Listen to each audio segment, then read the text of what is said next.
Hello student, Kalyani higher secondary में online platform पर आपका स्वागत है। मैं हूं लखन दायमा, आपको हिंदी पढ़ा रहा हूं। फ्रेंड, हिंदी एक ऐसा सब्जेक्ट है जो कई प्रतियोगी परीक्षाओं में पूछा जाता है, जैसे एसआई है, पटवारी है, संविदा है, सीटेट है और अन्य राज्यों की जो पीएससी की एग्जाम्स होती है उसमें भी हिंदी पूछी जाती है। तो चलिए फ्रेंड शुरू करते हैं। आज का हमारा टॉपिक है काव्य।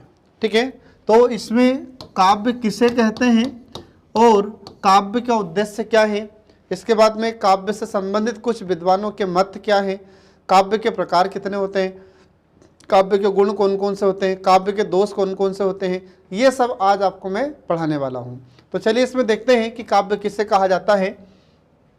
तो देखिए इसमें तो काव्य, ठीक है, काव्य साहित्य की वह विधा होती है, काव्य साहित्य की वह विधा होती है, जो आपको ध्यान रखना है कि वह विधा होती है, काव्य साहित्य की वह विधा होती है जिसमें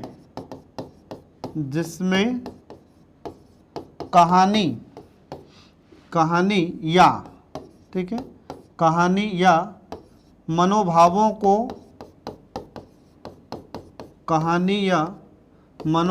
को कलात्मक रूप से, ठीक है,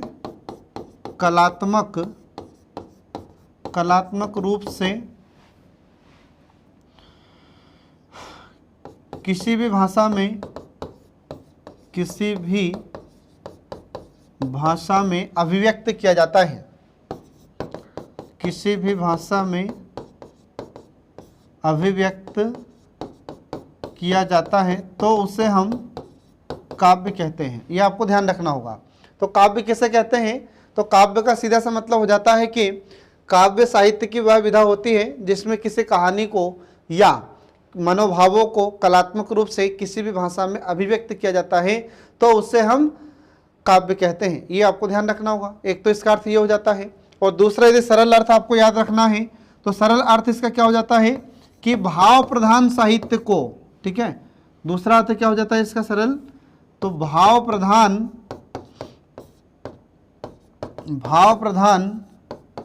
साहित्य को, ठीक है, भाव प्रधान साहित्य को काव्य कहते हैं। ये आपको ध्यान रखना होगा।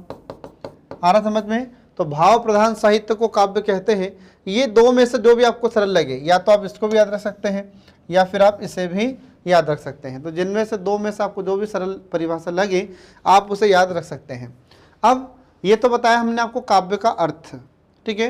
तो अब काव्य में कुछ विद्वानों के विचार हैं, तो इसमें किन किन विद्वानों ने क्या क्या कहा है ये देखिए इसमें, ठीक है। तो काव्य होता क्या है, तो काव्य ये ऐसा साहित्य होता है जिसमें हमें भाव के बारे में पता चलता है, जिससे हमारे मन में भाव उत्पन्न होते हैं, उसे हम काव्य कहते हैं। तो जब हम किसी भी साहित्य को पढ़ते हैं तो पढ़ते पढ़ते हमारे मन में भाव उत्पन्न होता है। जैसे कविताएं पढ़ते हैं तो हमारे मन में भाव उत्पन्न हो जाता है। फिर इसके बाद में हम कभी कभी कोई जैसे पाठ पढ़ रहे हैं तो उसको पढ़कर हमारे मन में भाव उत्पन्न हो जाता है। रामायण पढ़ते हैं, महाभारत पढ़ते हैं, या फिर इसके अलावा और भी कोई रचना होती है जिसको पढ़ते हैं और उसके पढ़ने से हमारे मन में भाव उत्पन्न हो। अब भाव चाहे आपके मन में श्रृंगार रस का उत्पन्न हो, चाहे करुण भाव उत्पन्न हो, ठीक है, या फिर वीर रस से संबंधित भाव उत्पन्न हो, या फिर रौद्र रस से संबंधित भाव उत्पन्न हो, किसी भी प्रकार के भाव उत्पन्न होते हैं जो नौ रस होते हैं। तो नौ रसों में से भी अगर कोई सा भाव उत्पन्न हो रहा है तो वह क्या होगा, काव्य होगा। आ रहा समझ में? तो ये सब आपको ध्यान रखना होगा। अब इसमें देखिए, तो ये तो बताया था मैंने आपको अभी यहाँ पर इसका अर्थ काव्य का। अब इसके बाद में आचार्य विश्वनाथ क्या कहते हैं, देखिए आचार्य विश्वनाथ, तो आचार्य विश्वनाथ ने क्या कहा है ये देखिए इसके बारे में, काव्य के बारे में इन्होंने क्या कहा। तो इन्होंने कहा कि वाक्यम रसात्मकम काव्यम, ये इन्होंने कहा है आचार्य विश्वनाथ ने। क्या कहा इन्होंने, तो इन्होंने कहा कि वाक्यम रसात्मकम काव्यम, रसात्मकम काव्यम, ये इन्होंने कहा है। किसने कहा, ये आचार्य विश्वनाथ ने कहा है। अरे समझ में? तो इसका अर्थ क्या हो गया, तो इसका अर्थ हो जाता है कि रसात्मक वाक्य ही काव्य है। आ रहा समझ में? मतलब जिन वाक्यों को पढ़ने से हमें रस प्राप्त होता है, हमें मजा आता है, आनंद की प्राप्ति होती है, आनंद की अनुभूति होती है, तो उसे हम रस कहते हैं। ये इन्होंने कहा, किसने? आचार्य विश्वनाथ ने। ये आपको ध्यान रखना होगा फ्रेंड, ठीक है।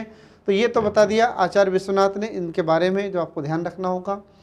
अब इसके बाद में अगला देखिए, इसमें इसका उद्देश्य क्या होता है काव्य का।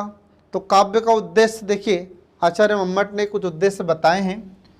इसके उद्देश्य, जो काव्य होता है इसके उद्देश्य क्या है, ये देखिए। काव्य के उद्देश्य तो किसके अनुसार? तो आचार्य मम्मट के अनुसार इसके उद्देश्य क्या है? आचार्य मम्मट के अनुसार। तो आचार्य मम्मट ने क्या कहा है इसके बारे में, काव्य के बारे में? तो इन्होंने कहा सबसे पहला कि काव्य से हमें धन की प्राप्ति होती है। ये इन्होंने कहा। क्या कहा इन्होंने? इन्होंने क्या? काव्य से धन की प्राप्ति होती है। ध्यान रखना फ्रेंड, इसके उद्देश्य कभी कभी अपने को पूछ लिए जाते हैं एग्जाम में। तो आचार्य मम्मट ने कहा कि काव्य से धन की प्राप्ति होती है।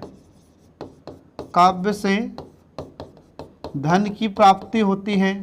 ये कैसे होती है धन की प्राप्ति भैया? तो इन्होंने कहा कि जब आप कोई भी अच्छी रचना लिखोगे, जब आप अधिक प्रसिद्ध हो जाओगे, तो आपकी रचनाएं, मतलब आपकी जो किताबें हैं वो बिकेगी मार्केट में, तो उससे क्या होगा? आपको धन की प्राप्ति होगी। आ रहा समझ में? तो ये इन्होंने कहा कि काव्य से धन की प्राप्ति होती है, पहला इन्होंने बताया। दूसरा इन्होंने कहा कि काव्य से यश की प्राप्ति होती है। काव्य से यश की प्राप्ति होती है। अब यश की प्राप्ति का मतलब क्या हो जाएगा? तो यहाँ पर अपन देखेंगे कि काव्य से इज्जत सम्मान व्यक्ति को प्राप्त होता है। तो जब कोई बहुत बड़ा लेखक होता है या बहुत बड़े कवि होते हैं, तो वो जहाँ भी जाते हैं तो लोग उनका सम्मान करते हैं कि नहीं करते हैं? आ रहा समझ में? तो ऐसे हम देखते हैं कि काव्य से यश की प्राप्ति होती है, ये कहा था आचार्य मम्मट ने। इसके बाद फिर अगला इन्होंने बताया कि काव्य से, ठीक है, इन्होंने कहा कि काव्य से अमंगल दूर होता है। अब ये कैसे होता है काव्य से अमंगल दूर? तो इन्होंने ये कहा कि जब हम काव्य से जुड़े रहते हैं तो मतलब जो कई समस्याएं होती है, तो कई प्रकार की समस्याओं का समाधान काव्य से होता है, ये इन्होंने कहा। फिर इसके बाद में अगला इन्होंने बताया कि इन्होंने कहा कि काव्य से खुशी मिलती है। काव्य से खुशी या आनंद प्राप्त होता है। आनंद प्राप्त होता है या शांति की प्राप्ति होती है। आ रहा समझ में? इन्होंने क्या कहा आचार्य मम्मट ने? तो आचार्य मम्मट ने कहा कि भैया काव्य से खुशी मिलती है, काव्य से आनंद मिलता है, काव्य से शांति मिलती है। आ रहा समझ में? तो जब हम देखते हैं कि कोई भी अच्छा काव्य पढ़ें या सुने, तो कोई भी अच्छा काव्य पढ़ते हैं या सुनते हैं तो खुशी मिलती है कि नहीं? खुशी मिलती है। जैसे अपन अच्छे अच्छे गीत सुन लेते हैं, तो ये गीत भी क्या है? अच्छे गाने भी क्या है? ये भी तो काव्य ही है। रामायण की चौपाई क्या है? काव्य ही तो है। इसके बाद भगवान के भजन हम सुन लेते हैं, क्या है? काव्य ही तो है। तो जब हम इनको सुनते हैं तो हमें क्या मिलती है? खुशी, आनंद मिलता है, हमें शांति मिलती है। आ रहा समझ में? ये इन्होंने कहा था, किसने? आचार्य मम्मट ने। इसके बाद उन्होंने कहा आचार्य मम्मट ने कि जो काव्य होते हैं, तो काव्य से हमें उपदेश मिलता है। क्या मिलता है? काव्य से हमें उपदेश मिलता है, ये इन्होंने कहा। तो काव्य से कांता के समान, काव्य से कांता के समान उद्देश्य, कामता के समान उपदेश, कामता के समान उपदेश प्राप्त होता है। अब इसका भैया, तो यहाँ पर अपन देखते हैं कि इसमें कांता के समान उपदेश प्राप्त होता है। किससे? काव्य से। ये कहा किसने? आचार्य मम्मट ने। अब ये कांता का मतलब क्या हो जाता है? तो कामता का मतलब होता है पत्नी। तो आपने देखा होगा कि पत्नी हमेशा पति को उपदेश देती रहती है, हमेशा उपदेश देती रहती है। तो ऐसे ही इन्होंने कहा आचार्य मम्मट ने कि जो ये काव्य होता है, तो काव्य कांता के समान हमें उपदेश देता है। तो ये इतने इन्होंने उद्देश्य बताए किसने, आचार्य मम्मट ने, तो ये आपको ध्यान रखना होगा। तो एग्जाम में भी अगर आपसे क्वेश्चन पूछा जाए कि बताइए आचार्य मम्मट के अनुसार काव्य के उद्देश्य कौन से हैं, तो ये उद्देश्य आपको ध्यान रखना होगा। ठीक है, अब इसके बाद देखिए काव्य के प्रकार कितने होते हैं। अब इसके बाद देखिए काव्य के प्रकार। ठीक है, अब जो काव्य के प्रकार होते हैं, तो काव्य के प्रकार मुख्य रूप से 2 प्रकार होते हैं। कौन कौन से फ्रेंड, तो देखिए इसमें तो काव्य के 2 प्रकार होते हैं जो आपको ध्यान रखना है। काव्य के प्रकार, तो काव्य के प्रकार कितने होते हैं, तो पहले इसको हम 2 भागों में बांटते हैं। तो 2 भाग कौन कौन से हो जाते हैं, तो एक तो होता है इसमें स्वरूप के आधार पर और दूसरा हो जाता है इसमें शैली के आधार पर। ये इसके ऐसे 2 प्रकार होते हैं। कौन कौन से फ्रेंड, तो पहला देखिए यहाँ पर स्वरूप के आधार पर, पहला हो जाता है इसमें स्वरूप के आधार पर और दूसरा हो जाता है शैली के आधार पर। दूसरा हो जाता है शैली के आधार पर। फिर इसके बाद देखिए अब जो स्वरूप के आधार पर होता है, तो स्वरूप के आधार पर हम इसको कितने भागों में बांट देते हैं, तो इसको हम 2 भागों में फिर से बांट देते हैं। तो 2 भाग इसके कौन कौन से हो जाते हैं, तो पहला हो जाता है श्रव्य काव्य और दूसरा हो जाता है दृश्य काव्य। पहला हो जाता है इसमें श्रव्य काव्य और दूसरा हो जाता है दृश्य काव्य। अब फिर दृश्य श्रव्य काव्य को फिर से 2 भागों में बांट देते हैं। तो इसके 2 भाग कौन कौन से हो जाते हैं, तो एक हो जाता है इसमें प्रबंध काव्य, पहला हो जाता है प्रबंध काव्य, दूसरा हो जाता है मुक्तक काव्य। फिर इसके बाद जो प्रबंध काव्य होता है फिर से इसको 2 भाग में बांट देते हैं। तो एक हो जाता है इसमें महाकाव्य, पहला हो जाता है महाकाव्य और दूसरा हो जाता है खंड काव्य। ठीक है, तो इस प्रकार से हम देखते हैं कि इसको इतने भागों में बांट देते हैं। फिर जो शैली के आधार पर इसको कितने भागों में बांटा जाता है, तो शैली के आधार पर इसको 3 भागों में बांटा जाता है, जो आपको ध्यान रखना होगा। तो शैली के आधार पर इसके 3 प्रकार कौन कौन से होते हैं, तो ये देखिए इसमें। तो शैली के आधार पर अपन देखते हैं कि पहला प्रकार इसका होता है पद्य के आधार पर, या पद्य काव्य कहते हैं इसको। पहला प्रकार क्या हो जाता है, तो पहला हो जाता है पद्य काव्य, दूसरा हो जाता है गद्य काव्य, दूसरा हो जाता है गद्य काव्य और तीसरा हो जाता है खंड काव्य। तीसरा हो जाता है खंड काव्य, पद्य काव्य, खंड का गद्य काव्य, पद्य काव्य और तीसरा हो जाता है चंपू काव्य। ये आपको ध्यान रखना होगा। तो ऐसे इसके 2 प्रकार बताएं। तो अगर आपसे एग्जाम में क्वेश्चन पूछा जाता है कि बताइए कि काव्य के मुख्य रूप से कितने प्रकार होते हैं, तो पहले तो आपको 2 प्रकार याद रखना है। ठीक है, अब 2 प्रकार कौन कौन से हो गए, तो पहला प्रकार हो जाता है स्वरूप के आधार पर और दूसरा हो जाता है शैली के आधार पर। अब जो स्वरूप के आधार पर होते हैं, तो स्वरूप के आधार पर फिर से इसके 2 भाग हो जाते हैं, एक श्रव्य काव्य होता है और दूसरा दृश्य काव्य होता है। अब श्रव्य काव्य क्या होता है, तो जिसे हमें सुनकर आनंद की अनुभूति होती है, ठीक है, तो उससे हम कहते हैं श्रव्य काव्य। जैसे हम देखते हैं रामायण है, महाभारत है, जब हम इनको पढ़ते हैं, पुस्तक इनके जो महाकाव्य हैं, जब हम इनको पढ़ते हैं तो पढ़ने पर हमें आनंद की अनुभूति होती है या हमारे मन में भाव उत्पन्न होता है, तो उसे हम श्रव्य काव्य कहते हैं। या तो पढ़ते हैं या सुनते हैं। फिर इसके बाद दृश्य काव्य क्या होगा, तो दृश्य काव्य जिसे देखकर हमें आनंद की अनुभूति होती है, तो उससे हम दृश्य काव्य कहते हैं। जैसे कुछ नाटक अपन देखते हैं, तो जो नाटक होते हैं, चलचित्र होते हैं, ये दृश्य काव्य में आते हैं। जैसे आप टीवी पर कोई नाटक देखते हैं, क्या होगा, दृश्य काव्य होगा। आप सिनेमा में कोई मूवी देखते हैं, क्या होगा, दृश्य काव्य होगा।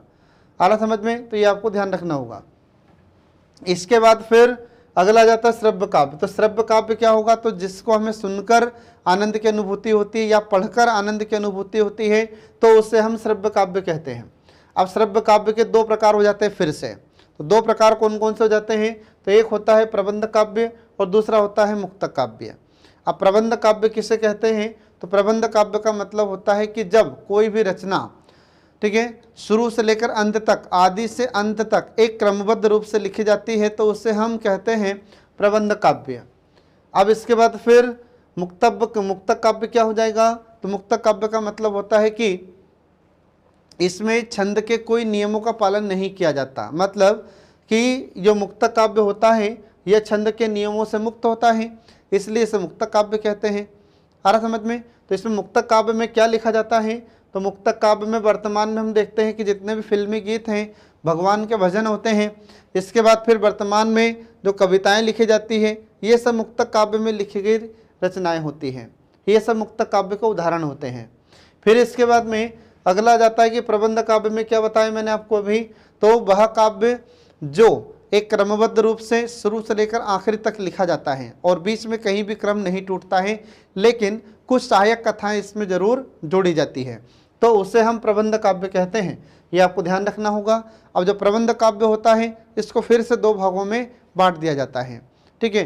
तो पहला काव्य हो जाता है इसमें महाकाव्य और दूसरा हो जाता है खंड काव्य। अब महाकाव्य क्या होता है, तो महाकाव्य का क्षेत्र अधिक बड़ा होता है, मतलब जो महाकाव्य होता है इसकी रचना कम से कम 8 सर्गों में की जाती है।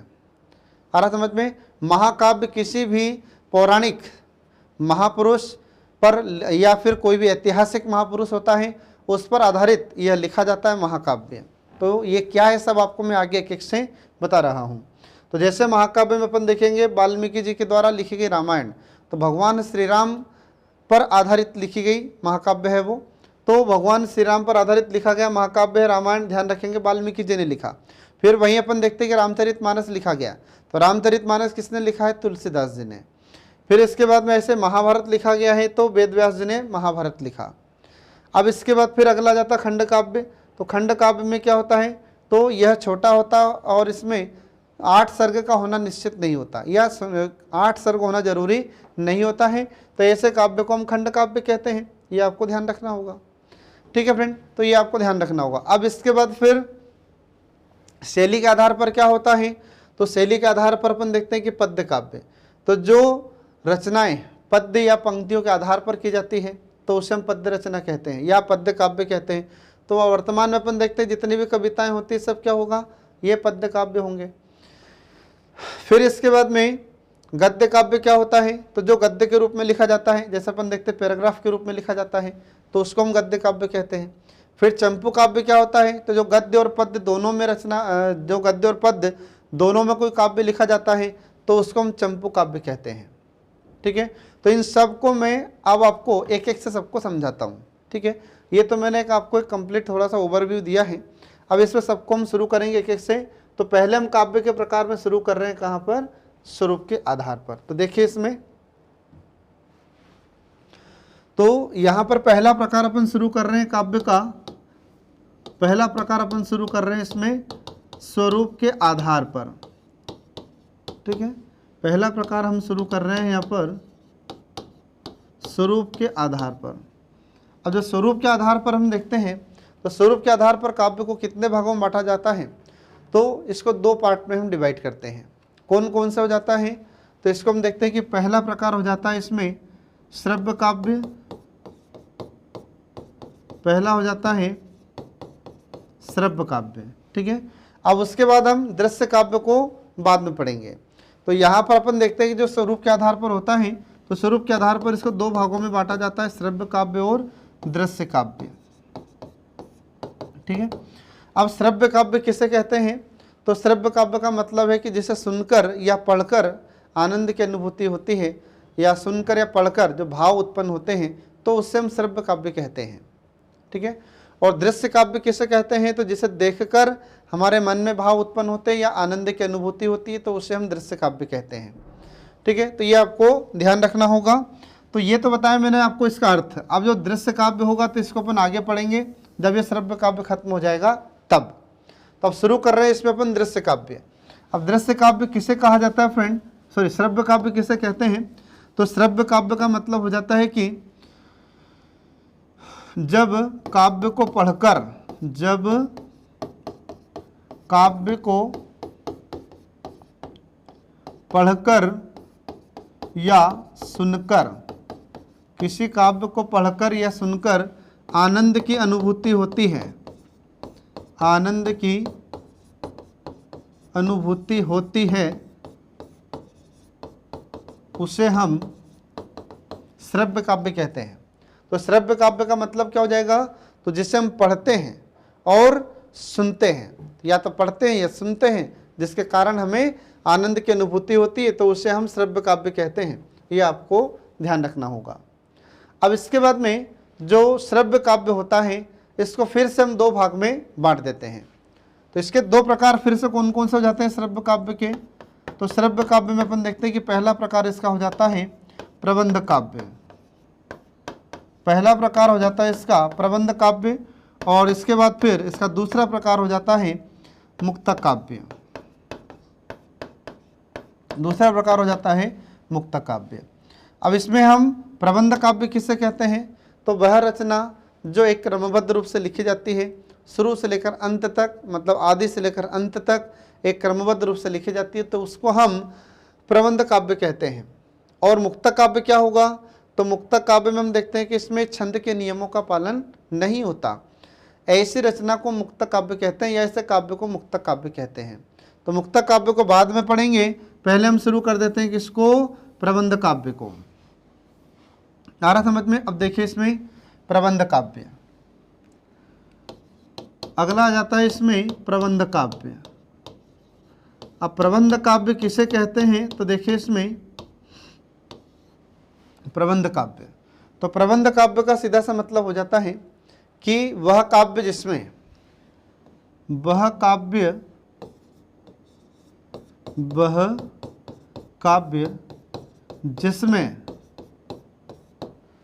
जिसमें कोई भी रचना क्रमबद्ध रूप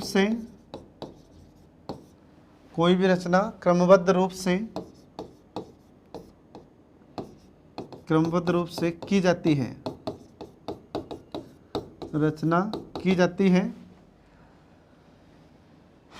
ठीक है, कोई भी रचना क्रमबद्ध रूप से की जाती है, इसमें शुरू से लेकर आखिरी तक, शुरू से अंत तक या आदि से अंत तक, ठीक है, आदि से अंत तक क्रम का ध्यान रखा जाता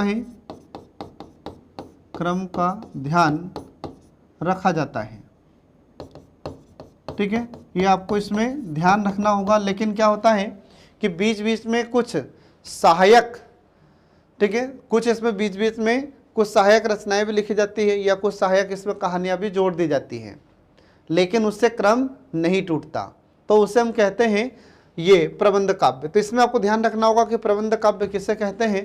तो प्रबंध काव्य का सीधा सा मतलब हो जाता है कि वह काव्य होता है जो एक क्रमबद्ध रूप से आदि से अंत तक, शुरू से लेकर आखिरी तक क्रमबद्ध रूप से लिखा जाता है, इसमें क्रम का एक विशेष ध्यान रखा जाता है, तो इसे हम प्रबंध काव्य कहते हैं। क्योंकि प्रबंध का मतलब भी होता है सिस्टम से काम करना या सिस्टमेटिक काम करना। हम देखते हैं चाहे कंपनी हो, चाहे कोई भी गवर्नमेंट ऑर्गेनाइजेशन हो, तो सरकारी संगठन हो चाहे निजी संगठन हो, तो निजी संगठन या सरकारी संगठन दोनों में मैनेजमेंट किया जाता है। तो और जब तक मैनेजमेंट सही नहीं होगा तब तक किसी भी संगठन को सफलता की प्राप्ति नहीं होगी। अगर सफलता चाहिए तो मैनेजमेंट आपको ठीक से रखना पड़ेगा, तो फिर मैनेजमेंट क्या होगा। तो यहाँ पर प्रबंध का मतलब क्या है, तो कोई भी जब हम काम करें तो उसको सिस्टमेटिक तरीके से करें, उसको व्यवस्थित रूप से करें, तो उसमें हमें सफलता मिलती है। तो ठीक ऐसे ही हम यहाँ पर देखते हैं कि जो प्रबंध काव्य होगा, तो प्रबंध काव्य को जब लिखा जाता है तो इसमें एक क्रम का विशेष ध्यान रखा जाता है। आ रहा समझ में। शुरू से लेकर अंत तक, आदि से लेकर अंत तक इसमें क्रम का विशेष ध्यान रखते हैं, इसलिए हम इसको प्रबंध काव्य के नाम से जानते हैं। ये आपको ध्यान रखना होगा, ठीक है फ्रेंड। तो ये हो गया यहाँ पर प्रबंध काव्य। अब प्रबंध काव्य के फिर से दो प्रकार हो जाते हैं। जो प्रबंध काव्य होता है, प्रबंध काव्य, ठीक है, और जो प्रबंध काव्य है, तो प्रबंध काव्य के फिर से दो प्रकार हो जाते हैं। इसके दो प्रकार कौन कौन से हो जाते हैं, तो देखिए यहाँ पर पहला प्रकार हो जाता है महाकाव्य, पहला हो जाता है महाकाव्य, और दूसरा हो जाता है खंड काव्य, ठीक है। ये दो प्रकार आपको ध्यान रखना होगा। तो एग्जाम में कई बार पूछा जाता है कि प्रबंध काव्य के प्रकार कितने होते हैं। तो प्रबंध काव्य के 2 प्रकार होते हैं, एक होता है महाकाव्य और दूसरा हो जाता है खंड काव्य। अब इसमें सबसे पहले हम शुरू करते हैं महाकाव्य को, ठीक है। अब देखिए इसमें महाकाव्य किसे कहा जाता है। पहले अपन शुरू कर रहे हैं यहाँ पर महाकाव्य, ठीक है। अब महाकाव्य किसे कहते हैं फ्रेंड, तो ये देखिए इसमें, तो अब यहाँ पर ही इसको हम अलग अलग कर दें। जैसे जो महाकाव्य होता है ये 2 शब्दों से मिलकर बना है, महाधन काव्य। तो महान है जो काव्य, मतलब बहुत बड़ा है जो काव्य, उससे अपन महाकाव्य कहते हैं, ठीक है। तो फिर इसको हम परिभाषित कैसे करेंगे, तो यहाँ पर देखो कि जो महाकाव्य होता है यह 2 शब्दों से मिलकर बना है, महा, ठीक है, महाधन काव्य बराबर क्या हो जाएगा, ये बराबर हो जाता है महाकाव्य। तो महा का मतलब क्या होता है, विस्तृत, ठीक है। महा का मतलब क्या हो जाता है, विस्तृत, और काव्य का मतलब क्या हो जाता है, कोई भी एक रचना होती है। तो जो कोई भी एक रचना होती है विस्तृत होती है, बड़ी होती है। महा का मतलब क्या हो जाएगा, विस्तृत या बड़ी या बड़ा, आ रहा समझ में। तो जब कोई भी एक विस्तृत रचना होती है, कोई बड़ी रचना होती है, तो उसको हम कहते हैं महाकाव्य। अब इसको हम सिस्टमेटिक रूप से पूरा कैसे लिखेंगे, इसको हम परिभाषित कैसे करेंगे, तो आपको ध्यान रखना है कि जब किसी भी रचना को, या कह सकते हैं किसी भी काव्य को लिखते समय उसमें ऐतिहासिक या पौराणिक महापुरुष पर आधारित कोई रचना लिखी जाती है या कोई काव्य लिखा जाता है जिसमें कम से कम 8 सर्ग होते हैं, तो ऐसे काव्य को हम महाकाव्य कहते हैं। आ रहा समझ में, तो ये आपको ध्यान रखना होगा। तो महाकाव्य किसे कहा जाता है, तो महाकाव्य का सीधा सा मतलब होता है कि वह काव्य जिसमें वह काव्य, ठीक है, तो वह काव्य जो ऐतिहासिक या पौराणिक, ऐतिहासिक या पौराणिक महापुरुष, पौराणिक, वह काव्य जो ऐतिहासिक या पौराणिक महापुरुष के आधार पर, महापुरुष के आधार पर लिखा जाता है, जिसमें कम से कम 8 सर्ग होते हैं, कम से कम 8 सर्ग होते हैं, तो उसे हम महाकाव्य कहते हैं। ये आपको ध्यान रखना होगा। तो एग्जाम में अगर आपसे क्वेश्चन पूछा जाता है कि महाकाव्य किसे कहते हैं, तो आप उसको सरल शब्दों में याद रखिएगा कि वह काव्य जो ऐतिहासिक या पौराणिक महापुरुष के आधार पर लिखा जाता है, जिसमें कम से कम कितने सर्ग होते हैं, जिसमें कम से कम 8 सर्ग होते हैं, उसे हम महाकाव्य कहते हैं। अब फ्रेंड यहाँ पर सर्ग का अर्थ क्या होता है, तो सर्ग का अर्थ होता अध्याय। तो कम से कम 8 अध्याय उसमें होनी चाहिए। सर्ग का अर्थ क्या हो जाता है, अध्याय। कई बार क्या होता है कि स्टूडेंट इसमें कंफ्यूज होते रहते हैं कि सर्ग का मतलब क्या है, तो सर्ग का मतलब होता है अध्याय। तो जब भी कोई महाकाव्य लिखा जाता है तो वह महाकाव्य कब लिखा जाएगा, तो उसमें जो भी महापुरुष है तो उसका ऐतिहासिक घटनाओं से जुड़ा हुआ होना चाहिए, या फिर कोई पौराणिक महापुरुष है तो उस पर आधारित यह महाकाव्य लिखा जाता है, जिसमें कम से कम 8 सर्ग होना चाहिए। ठीक है, तो ये तो मैंने आपको बताई इसके सामान्य से परिभाषा महाकाव्य की। अब इसके बाद देखिए कि महाकाव्य की विशेषता क्या होती है। जो महाकाव्य होता है, महाकाव्य की विशेषता, तो देखिए इसकी कुछ विशेषताएं होती है जो आपको ध्यान रखना होगा।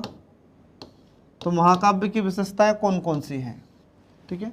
तो महाकाव्य की विशेषताओं में सबसे पहली विशेषता, ठीक है, सबसे पहली विशेषता इसकी यह होगी कि कम से कम इसमें 8 सर्ग होना चाहिए। सबसे पहली विशेषता कि जब भी महाकाव्य लिखा जाएगा तो कितने इसमें सर्ग होना चाहिए, तो कम से कम इसमें 8 सर्ग होना चाहिए। सर्ग का मतलब क्या हो जाएगा यहाँ पर, सर्ग का मतलब होता है अध्याय। तो कम से कम कितने सर्ग होना चाहिए, तो कम से कम 8 सर्ग होना चाहिए, तभी तो वह महाकाव्य कहलाएगा। आ रहा समझ में, कम से कम 8 सर्ग होना चाहिए, ये आपको ध्यान रखना है। ये सबसे पहली विशेषता होती है, मतलब कम से कम 8 अध्याय होना चाहिए, तब तो वह महाकाव्य कहलाएगा, नहीं तो कैसे महाकाव्य कहलाएगा। फिर इसके बाद में अगला आ जाता है दूसरी विशेषता। दूसरी विशेषता यह होती है कि जो भी पात्र है, ठीक है, मतलब जो भी उसमें नायक है, नायिका भी हो सकती है, अब जरूरी नहीं है कि सिर्फ नायक पर ही लिखी जाए, तो इसमें जो भी नायक है या नायिका है वह कुलीन वंश का होना चाहिए। जो पात्र है वह कैसा होना चाहिए, तो इसमें आपको ध्यान रखना है कि जो पात्र होता है, पात्र कुलीन वंश का, कुलीन वंश का या देवता होना चाहिए, या देवता होना चाहिए, तो ये आपको ध्यान रखना है। तो क्या होता है कि जो महाकाव्य होते हैं ये देवताओं पर भी आधारित होता है, या फिर कोई जो भी पुरुष है तो वह अच्छे वंश का हो, ठीक है, कुलीन वंश का हो, तब उस पर आधारित यह महाकाव्य लिखा जा सकता है। तो इसलिए हमने लिखा यहाँ पर कि कुलीन वंश का होना चाहिए। आ रहा समझ में। फिर इसके बाद में अगली विशेषता इसकी होती है कि जब महाकाव्य लिखा जाता है तो जिस व्यक्ति पर आधारित या जिस महापुरुष पर आधारित यह महाकाव्य लिखा जा रहा है तो उसको कैसा होना चाहिए, तो उसको सूरवीर होना चाहिए और धैर्य रखने वाला होना चाहिए, जिसको हम कहते हैं धीरोदात्त। आ रहा समझ में।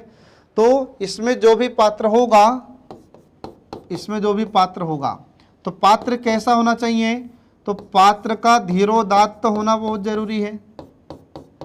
ये धीरोदात्त का मतलब क्या हो जाता है, तो इसमें आपको ध्यान रखना है कि धीरोदात्त का मतलब हो जाता है कि सूरवीर, सूरवीर किंतु, ठीक है, सूरवीर किंतु धैर्य रखने वाला हो या धैर्यवान हो, ठीक है, तब उस पर महाकाव्य लिखा जाएगा।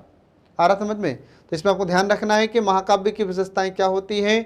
तो सबसे पहली बात यह है कि उसमें 8 सर्ग होना चाहिए, कुलीन वंश का होना चाहिए, जो भी पात्र है या तो कुलीन वंश का हो या फिर देवता हो। फिर इसके बाद में पात्र कैसा होना चाहिए, तो बोले कि धीरोदात्त होना चाहिए। अब धीरोदात्त का मतलब क्या है कि सूरवीर होना चाहिए। अब सूरवीर तो है परंतु क्रोध करने वाला ना हो, गुस्सा करने वाला ना हो, कैसा हो, धैर्यवान हो, तब उस पर यह महाकाव्य लिखा जाएगा।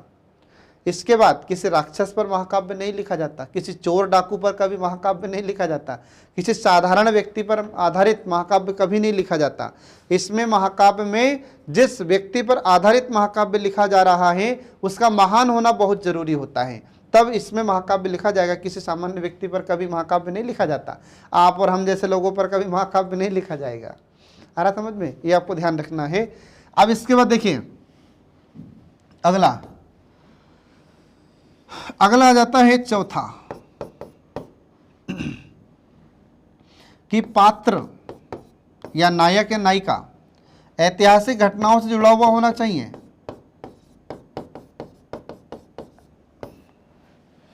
पात्र ऐतिहासिक घटनाओं, पात्र ऐतिहासिक घटनाओं से जुड़ा हुआ होना चाहिए, जुड़ा हुआ होना चाहिए, ठीक है। अब इसका मतलब क्या हुआ, तो इसका मतलब ये हुआ कि जिस पात्र पर आधारित महाकाव्य लिखा जा रहा है वह कैसा हो, तो लेकिन वह ऐतिहासिक घटनाओं से जुड़ा हो। मतलब पुराने समय में जो इतिहास हम पढ़ते हैं तो पुराने समय में वह किसी न किसी घटनाओं से जुड़ा होना चाहिए। अभी वर्तमान की बात करें तो वर्तमान में किसी व्यक्ति पर आधारित महाकाव्य कभी नहीं लिखा जाएगा। जो पुरानी घटनाएं घटित हुई है उस पर आधारित ही महाकाव्य लिखा जा सकता है। इसलिए हमने यहाँ पर ऐतिहासिक घटना शब्द का इस्तेमाल यहाँ पर किया है। फिर इसके बाद में आगे देखिए, अगला आ जाता है कि इसका नामकरण कैसा हो, ठीक है। जो महाकाव्य होता है तो इसका नामकरण कैसे होगा, तो इसमें आपको ध्यान रखना है कि इसका जो नामकरण होगा तो या तो नायक या नायिका, ठीक है। इसका नामकरण कैसे होगा, तो जो भी महाकाव्य है उसका नामकरण किस आधार पर होगा, तो नायक या नायिका के नाम पर, नायक या नायिका, नायक या नायिका के नाम पर इसका नामकरण किया जाता है। और फिर अगर नायक नायिका के नाम पर नामकरण नहीं हुआ तो फिर कैसे होगा? तो फिर देश काल और वातावरण, देश काल और वातावरण पर आधारित इसका नाम रखा जा सकता है। ठीक है, देश काल और वातावरण पर आधारित इसका नामकरण किया जाएगा। कैसे? तो जैसे हमने लिखा यहाँ पर कि जो नामकरण होगा तो नायक के नाम पर या नायिका के नाम पर इसका नामकरण किया जाता है। अब मैं आपको इसका उदाहरण बताता हूँ। जैसे नायक के नाम पर किसका नामकरण किया गया महाकाव्य का, बताओ? रामायण। तो रामायण किसने लिखी थी? वाल्मीकि जी ने। किस भाषा में लिखी थी? संस्कृत में। तो रामायण का मतलब क्या हो जाता है? राम धन अयन बराबर क्या हो जाएगा? रामायण। तो रामायण किस पर आधारित है? भगवान श्री राम के नाम पर आधारित है, इसलिए वह क्या हो जाएगा? नायक के आधार पर उसका नामकरण हुआ। इसके बाद फिर ऐसे नायिका के नाम पर ऐसा कोई महाकाव्य लिखा गया है क्या? तो लिखा गया है पद्मावत। तो पद्मावत में इसका नामकरण किसके आधार पर हुआ? तो जो रानी पद्मावती थी, तो रानी पद्मावती के नाम पर मलिक मोहम्मद जायसी ने उसका नाम रखा था पद्मावती। तो ऐसे नायिका के नाम पर भी नामकरण किया जा सकता है और नायक के नाम पर भी इसका नामकरण किया जा सकता है महाकाव्य का। फिर इसके बाद में देश काल और वातावरण के आधार पर कैसे नामकरण किया जाता है महाकाव्य का? जैसे महाभारत। तो महाभारत क्या किसी का नाम है? किसी नायक नायिका का नाम है? नहीं। तो ये कैसा नाम है? तो देश काल और वातावरण के अनुसार इसका नाम रखा गया है। तो महाभारत, अब इसके दो अर्थ हैं। महान है जो भारत, मतलब हमारा देश महान, एक तो ये अर्थ हो जाता है, और दूसरा अर्थ क्या हुआ था कि कौरव और पांडवों के बीच में जो युद्ध होता है उसका वर्णन इसमें है महाभारत में। और महाभारत किसने लिखी थी? तो महर्षि वेद व्यास ने महाभारत लिखी थी। तो इस प्रकार से हम देखते हैं कि जो भी महाकाव्य होगा उसका नामकरण कैसे होगा? तो उसका नामकरण देश काल वातावरण नायक और नायिका के नाम पर इसका नामकरण किया जाता है। ये आपको ध्यान रखना होगा। फिर इसके बाद में अगला देखिए, अगला आता है कि इसमें कौन कौन सा रस का प्रयोग किया जाता है, इसमें किस किस रस में महाकाव्य की रचना की जाती है। तो महाकाव्य में कुछ रसों का विशेष ध्यान रखा जाता है लिखते समय। जैसे पहले तो आपको ध्यान रखना है वीर रस में रचनाएं लिखी जाती है, तो वीर रस में रचनाएं लिखी जाएगी। फिर इसके बाद में अगला जाता है कि शांत रस में। फिर इसके बाद में अगला जाता है श्रृंगार रस में। ठीक है, तो ये रस होते हैं जिसमें ये महाकाव्य लिखे जाते हैं। तो वीर रस से संबंधित रचनाएं कैसे होगी? तो अगर मान लीजिए कि जो भी नायक या नायिका उसमें सूरवीर है तो उसकी जो वीरता है उसकी वीरता का वर्णन किस में किया जाएगा? वीर रस में किया जाएगा। फिर इसके बाद में शांत रस में भी वर्णन किया जाता है। फिर इसके बाद में श्रृंगार रस में भी रचनाएं लिखी जाती है या श्रृंगार रस में भी महाकाव्य लिखे जाते हैं। तो हम देखते हैं कि जो भी महाकाव्य है और जो भी नायक हैं तो उस नायक और नायिका का वर्णन तो करना पड़ता है।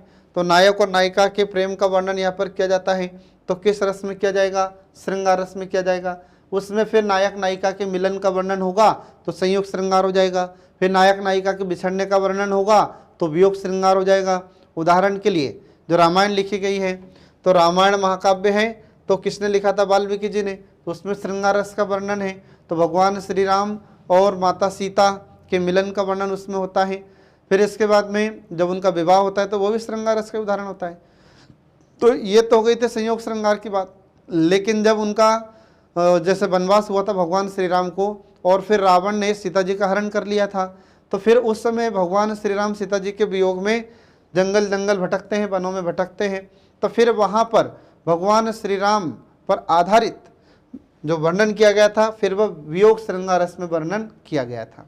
तो ऐसे हम देखते हैं कि जो भी नायक या नायिका होगा तो उसके जीवन से संबंधित जो भी घटनाएं हैं, जैसे उनका जो भी राजा है, रानी है, जो भी है, ठीक है, नायक नायिका है, तो उनके मिलन का वर्णन यहाँ पर होता है। तो संयोग श्रृंगार में और वियोग श्रृंगार में दोनों में ही महाकाव्य लिखा जाता है।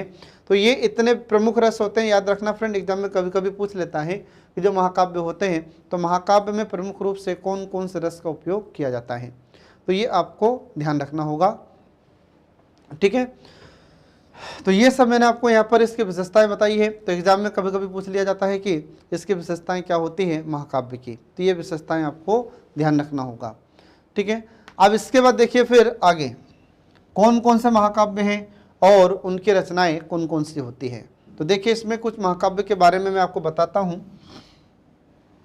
तो एक तरफ हमको याद रखना है महाकाव्य, एक तरफ हमको लिखना है महाकाव्य और दूसरी तरफ उसका रचनाकार। ठीक है, एक तरफ महाकाव्य है तो दूसरी तरफ उसके रचनाकार का नाम आता है।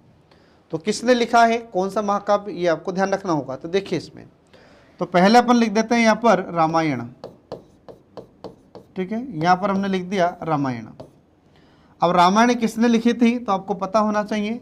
तो रामायण लिखी थी वाल्मीकि जी ने। किसने लिखी थी, वाल्मीकि जी ने लिखी थी, ये आपको ध्यान रखना होगा। अब जब भी आप वाल्मीकि जी लिखें तो आपको वाल्मीकि ऐसे लिखना है फ्रेंड। वाल्मीकि सिर्फ और सिर्फ यही शब्द शुद्ध होता है, इसके अलावा वाल्मीकि जितने प्रकार से लिखा जाता है सब अशुद्ध होता है। कई बार क्या होता है कि हम वाल्मीकि को इस प्रकार से लिखा हुआ देख लेते हैं जो कि गलत होता है, ये गलत रूप होता है। फिर इसके बाद में कभी कभी क्या होता है, कुछ लोग वाल्मीकि ऐसा लिख लेते हैं, ये भी गलत हो जाता है। तो सिर्फ एक ही रूप इसका सही है, ये है ऊपर का। इसके अलावा जितने प्रकार से भी आप देखते हुए सब अशुद्ध होते हैं, आपको ये ध्यान रखना होगा। इसके बाद फिर जो वाल्मीकि जी ने रामायण लिखी है, तो ध्यान रहे फ्रेंड कि ये संस्कृत भाषा में लिखी गई थी। आ रहा समझ में, इसको ध्यान रखना। एग्जाम में कई बार क्वेश्चन पूछा जाता है कि वाल्मीकि जी के द्वारा जो रामायण महाकाव्य लिखा गया है तो यह किस भाषा में लिखा गया था, तो ये संस्कृत में लिखा गया था। और जो रामायण शब्द होता है, ये रामायण का अर्थ क्या होता है, तो ये दो शब्दों से मिलकर बना हुआ है। तो यहाँ पर यदि संधि विच्छेद हम कर देते हैं तो राम धन अयन हो जाता है। राम धन अयन बराबर क्या हो जाएगा, रामायण हो जाता है। अब यहाँ पर जो राम है तो भगवान राम का नाम है राम, और अयन मतलब क्या हो जाएगा, उनका चरित्र। तो भगवान श्री राम के चरित्र पर आधारित इस महाकाव्य का नामकरण किया गया था वाल्मीकि जी के द्वारा। ठीक है, और इस रामायण में किसका वर्णन है, तो भगवान श्री राम का वर्णन है। तो भगवान श्री राम का चरित्र, इसलिए इसका नाम रखा था उन्होंने रामायण। तो रामायण ये संस्कृत का शब्द है, और रामायण जो महाकाव्य है ये संस्कृत भाषा में वाल्मीकि जी के द्वारा लिखी गई थी। इसके बाद इसी आधार पर फिर अपन देखते हैं कि जो तुलसीदास जी थे, तो तुलसीदास जी ने क्या करा, तो तुलसीदास जी ने अलग से नहीं लिखा कुछ भी। तुलसीदास जी ने तो क्या करा था कि जो वाल्मीकि जी ने रामायण लिखी है ना, इस रामायण का अवधी भाषा में अनुवाद किया। तो तुलसीदास जी ने क्या करा, फिर इन्होंने अवधी भाषा में रामायण, मतलब जो रामायण है उसको अनुवाद करके लिख दिया, जिसको अपन कहते हैं रामचरितमानस। तो उसने तुलसीदास जी ने रामचरितमानस की रचना की है और वाल्मीकि जी ने रामायण की रचना की है। दोनों में अंतर क्या है, तो वाल्मीकि जी ने रामायण संस्कृत में लिखी है और तुलसीदास जी ने अवधी भाषा में महाकाव्य रामचरितमानस लिखा है। ये आपको ध्यान रखना होगा। तो देखिए इसमें अगला फिर इसी आधार पर तो हमने लिख दिया यहाँ पर रामचरितमानस। रामचरितमानस, तो रामचरितमानस ये किसने लिखा है, ये तुलसीदास जी ने लिखा है। और ये आपको ध्यान रखना होगा, ये एग्जाम में अपने से क्वेश्चन पूछा जाता है कि तुलसीदास जी ने रामचरितमानस की रचना किस भाषा में की थी, तो ये अवधी भाषा में की है उन्होंने, ये आपको ध्यान रखना होगा। इसके बाद फिर अगला देखिए इसमें महाकाव्य का नाम। अगला महाकाव्य आ जाता है महाभारत। अगला महाकाव्य है महाभारत, और इस महाभारत की रचना किसने की थी, तो आपको ध्यान रखना होगा महर्षि वेदव्यास। किसने की है, महर्षि वेदव्यास ने इसकी रचना की है। वेदव्यास का जो असली नाम था, इनका नाम था कृष्णद्वैपायन। क्या नाम था इनका, इनका असली नाम था कृष्णद्वैपायन। फिर कृष्णद्वैपायन से इनका नाम वेदव्यास कैसे हुआ, कृष्णद्वैपायन, ये इनका नाम था कृष्णद्वैपायन। तो कृष्णद्वैपायन से इनका नाम वेदव्यास कैसे हुआ, तो याद रखिए कि जब हमारे भारत में वेदों की रचना की जाती है, ठीक है, तो वेदों की रचना किसने की थी, आर्यों ने। ठीक है, तो ऋग्वेद, यजुर्वेद, सामवेद, अथर्ववेद, जो नाम अपन 4 सुनते हैं, ठीक है, तो पढ़े तो नहीं है लेकिन अपन ने सुने हैं, तो ये जो 4 वेद होते हैं, इन वेदों के बारे में जो आज अपन सुन रहे हैं कि ऋग्वेद, यजुर्वेद, सामवेद, अथर्ववेद, ये सब ऐसे इकट्ठे नहीं थे। ये सब ऐसे इकट्ठे नहीं थे, ये सब अलग अलग मंडल में सब बिखरे हुए थे। फिर इनको सबको एकत्रित करने का कार्य किसने किया? तो इन सबको एकत्रित या उनको संग्रहित करने का कार्य किया था महर्षि वेदव्यास ने, मतलब कृष्णद्वैपायन ने। तो कृष्णद्वैपायन ने इन सभी वेदों के जो अलग अलग भाग थे, इन सबको इकट्ठा किया। ऋग्वेद के बहुत सारे मंडल, जैसे 10 मंडल हैं, तो उन सबको एक जगह इकट्ठा करने का कार्य किया था इन्होंने, कृष्णद्वैपायन ने। ऐसे ही जो यजुर्वेद है, सामवेद और अथर्ववेद है, इन सभी को एकत्रित, इनको सभी को संग्रहित करने का कार्य किया था कृष्णद्वैपायन ने। इसलिए इनको फिर वेद व्यास कहा जाने लगा। तो कृष्णद्वैपायन से इनका नाम क्या हो गया? महर्षि वेदव्यास हो गया। और इसी महर्षि वेदव्यास ने क्या लिखी है? महाभारत। और जो महाभारत महाकाव्य होता है, तो इसमें किसका वर्णन है? तो इसमें हम देखते हैं कि हमारी भारत भूमि का वर्णन है, जहाँ पर कौरव और पांडवों का युद्ध हुआ था। कहाँ पर? कुरुक्षेत्र में। कुरुक्षेत्र वर्तमान में कहाँ आता है? हरियाणा में। आ रहा समझ में? तो ये आपको ध्यान रखना होगा। तो इस प्रकार से हम देखते हैं कि ये महाकाव्य के बारे में मैंने आपको बताया है। अब इसके अलावा और भी महाकाव्य हैं, तो देखिए इसमें कौन कौन से महाकाव्य हो जाते हैं। अगला महाकाव्य आ जाता है जैसे रघुवंशम। रघुवंशम, तो रघुवंशम और कुमार संभवम, ये दोनों ही महाकाव्य याद रखिए। ठीक है, कौन कौन से? रघुवंशम और इसके बाद कुमार संभवम। तो रघुवंशम और कुमार संभवम ये दोनों ही महाकाव्य हैं, और ये किसके द्वारा लिखित हैं? तो आपको ध्यान रखना होगा, महाकवि कालिदास के द्वारा रचित है। ये जो महाकवि कालिदास हैं, तो कालिदास के द्वारा ये दोनों ही महाकाव्य लिखे गए हैं। और इनमें किसका वर्णन है? तो ये भी आपको याद रखना है कि जो रघुवंशम है और कुमार संभवम है, ये संस्कृत में लिखे गए महाकाव्य। कौन सी भाषा में लिखे गए? संस्कृत में। और वेद व्यास जी ने भी महाभारत कौन सी भाषा में लिखे थे? संस्कृत में लिखे थे। और जो तुलसीदास जी थे, तो तुलसीदास जी ने रामचरितमानस की रचना अवधी भाषा में की थी। ये आपको ध्यान रखना होगा। कभी कभी क्या होता है, एग्जाम में इनकी भाषाएं भी पूछ ली जाती है। ठीक है, तो यहाँ पर रघुवंशम और कुमार संभवम ये दोनों ही संस्कृत भाषा में महाकाव्य लिखे गए थे, कालिदास जी ने लिखा था। इसमें किसका वर्णन है? जो रघुवंशम है, तो रघुवंशम में महाकवि कालिदास ने, कालिदास जी को भारत का शेक्सपियर भी कहा जाता है। ध्यान रखिएगा, क्या कहते हैं इनको? कालिदास को भारत का शेक्सपियर। क्यों कहते हैं? क्योंकि हम देखते हैं इसे ब्रिटेन में शेक्सपियर नाम के बहुत बड़े राइटर थे, लेखक थे। तो ऐसे ही जब ये रचनाएं लिखी, तो इनके समान उस जमाने में कोई भी लेखक हमारे भारत में नहीं था। बहुत प्रसिद्ध थे ये, संस्कृत के बहुत ही बड़े विद्वान कहलाते थे, इसलिए इनको भारत का शेक्सपियर कहा जाता है और महाकवि कालिदास की उपाधि इन्हें दी गई है। तो इन्होंने कुमार संभवम में किसका वर्णन किया था? तो भगवान श्री राम के वंश के बारे में इन्होंने वर्णन किया। तो राजा दिलीप से लेकर भगवान श्री राम जी तक, मतलब और भगवान श्री राम के आगे और भी जो हुए थे, उनका वर्णन उन्होंने किया है। किसने किया है? तो कालिदास ने किया है। फिर इसके बाद में अगला जाता कुमार संभवम। तो कुमार संभवम में इन्होंने कार्तिकेय का वर्णन किया है। आ रहा समझ में? तो कार्तिकेय कौन थे? तो भगवान शंकर जी के पुत्र। तो कार्तिकेय ने जो तारकासुर का वध किया था, ठीक है, तो इसमें शिव कथा मतलब भगवान शंकर की कथा का वर्णन है। और फिर इसमें कार्तिकेय के द्वारा, तो जब कार्तिकेय छोटे से थे, तो कार्तिकेय के द्वारा जो तारकासुर का वध किया गया था, उसका वर्णन कालिदास जी ने इस कुमार संभवम में किया है। कौन सी भाषा में था? संस्कृत में था। ये आपको ध्यान रखना होगा। अब इसके बाद फिर आगे देखिए, अब इसके बाद फिर अगला आ जाता बुद्ध चरित। अगला आ जाता है बुद्ध चरित। अब बुद्ध चरित ये किसने लिखा है? तो बुद्ध चरित ये लिखा अश्वघोष ने। अश्वघोष, ठीक है। तो जो बुद्ध चरित लिखा गया है, यह संस्कृत में लिखित है और अश्वघोष के द्वारा लिखित है। इसमें किसका वर्णन किया गया है? तो भगवान बुद्ध का इसमें वर्णन किया गया है। तो भगवान बुद्ध ये बौद्ध धर्म के संस्थापक हैं और भगवान बुद्ध को भगवान विष्णु का अवतार माना जाता है। ये आपको ध्यान रखना होगा। इसके बाद फिर अगला देखिए, इसमें अगला महाकाव्य आ जाता है पृथ्वीराज रासो,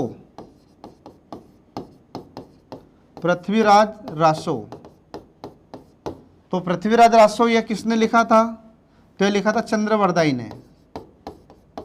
किसने लिखा था? ये चंद्रवरदाई ने लिखा था, ये आपको ध्यान रखना होगा। तो ये चंद्रवरदाई कौन थे? तो ये पृथ्वीराज चौहान के राजकवि थे और चंद्रवरदाई ने ये पृथ्वीराज रासो लिखा है। तो आपको याद रखना है, एग्जाम में आपसे क्वेश्चन पूछा जाता है कि हिंदी साहित्य का सबसे पहला महाकाव्य कौन सा है? तो हिंदी साहित्य का पहला महाकाव्य होता है ये पृथ्वीराज रासो। आपको ध्यान रखना फ्रेंड, एग्जाम में आपसे क्वेश्चन पूछा जाता है। फिर इसके बाद में अगला महाकाव्य का नाम आता है कामायनी। कामायनी। और एक बात और कि जो चंद्रवरदाई ने महाकाव्य लिखा है पृथ्वीराज रासो, तो किसका वर्णन है? स्पष्ट है, पृथ्वीराज रासो मतलब पृथ्वीराज चौहान के बारे में इसमें वर्णन किया गया है। इसके बाद फिर अगला जाता है कामायनी। तो कामायनी ये किसने लिखा था? तो जयशंकर प्रसाद ने लिखा था, जयशंकर प्रसाद।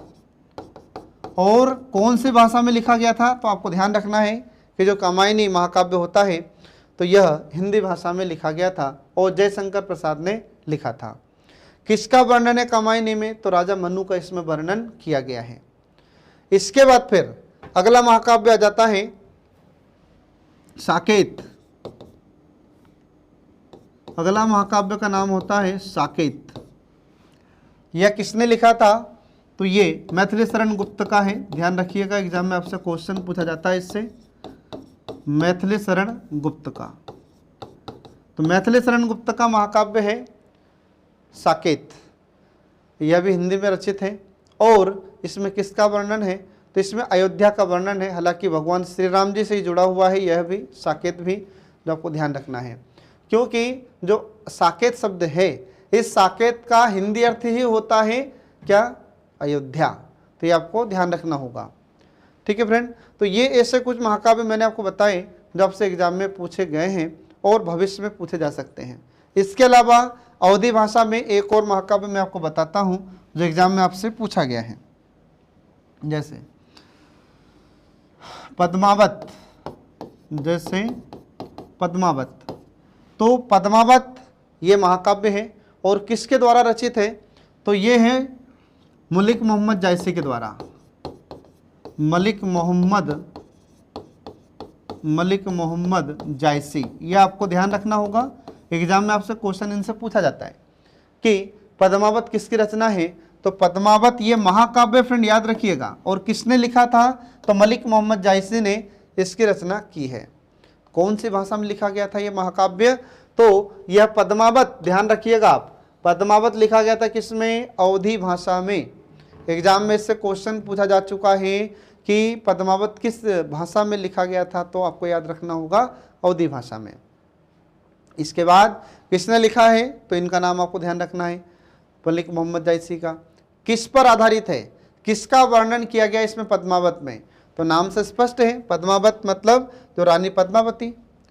तो रानी पद्मावती पर आधारित यह महाकाव्य लिखा गया है। आ रहा समझ में? एक बार अब मूवी बनी थी, पता होगा आपको, पद्मावत फिल्म आई थी। तो जो पद्मावत फिल्म आई थी उस पर बहुत विवाद हुआ था। ठीक है, तो इसमें क्या हुआ था कि जो रानी पद्मावती थी, ठीक है, तो रानी पद्मावती ने जौहर किया था। जौहर का मतलब अपने आप को अग्नि के हवाले कर देना। ठीक है, तो जौहर मतलब उन्होंने खुद आत्मदाह किया था और उनकी जो सखियाँ थी उन्होंने आत्मदाह कर लिया था। ठीक है, अलाउद्दीन खिलजी तो देख ही नहीं पाया था इनको, किसको? रानी पद्मावती को और जितनी भी उनकी सखियाँ थी इन सबको। लेकिन जो पद्मावत फिल्म आई थी उसमें क्या करा था उन्होंने? शुरू में रानी पद्मावती और जो अलाउद्दीन खिलजी था इनकी प्रेम कहानी उसने थोड़ी सी बता दी थी, तो जिससे जो राजपूत लोग हैं उनको बहुत बुरा लगा और उन्होंने इस मूवी का बहुत बढ़ चढ़कर इसका विरोध किया था। किसका? पद्मावत का। तो इसलिए विरोध किया था क्योंकि जो राजपूत लोग हैं उनका ये कहना था कि रानी पद्मावती तो हमारे देवी के समान है। ठीक है, और हमारी देवी को आपने इस प्रकार से कैसे बता दिया, उनकी प्रेम कहानी कैसे बता दिया अलाउद्दीन खिलजी से? तो इसलिए राजपूत लोगों ने इसका बहुत विरोध किया था। फिर अंत में क्या हुआ कि हमारा जो सेंसर बोर्ड है, सेंसर बोर्ड ने उस सीन को कटवाया, जिसके कारण विवाद हो रहा था। तो फिर अंत में फिर मूवी लास्ट में रिलीज हुई थी। जिसमें फिर अलाउद्दीन खिलजी की और रानी पद्मावती की प्रेम कहानी नहीं बताई गई थी। ठीक है फ्रेंड, तो ये आपको इसमें ध्यान रखना है। तो ये कुछ महाकाव्य है तो बहुत सारे, ठीक है, लेकिन जो एग्जाम की दृष्टि से यहाँ पर महत्वपूर्ण है, जो एग्जाम में अभी तक आपसे पूछे गए हैं, ये मैंने आपको यहाँ पर बताए हैं। ठीक है, इसके बाद फिर अब यहाँ पर हम देखते हैं कि ये महाकाव्य का टॉपिक हमारा समाप्त हो जाता है। अब इसके बाद फिर अगला टॉपिक शुरू होता है खंड काव्य का, जो कि मैं आपको नेक्स्ट क्लास में पढ़ाऊँगा। तब तक के लिए नमस्कार।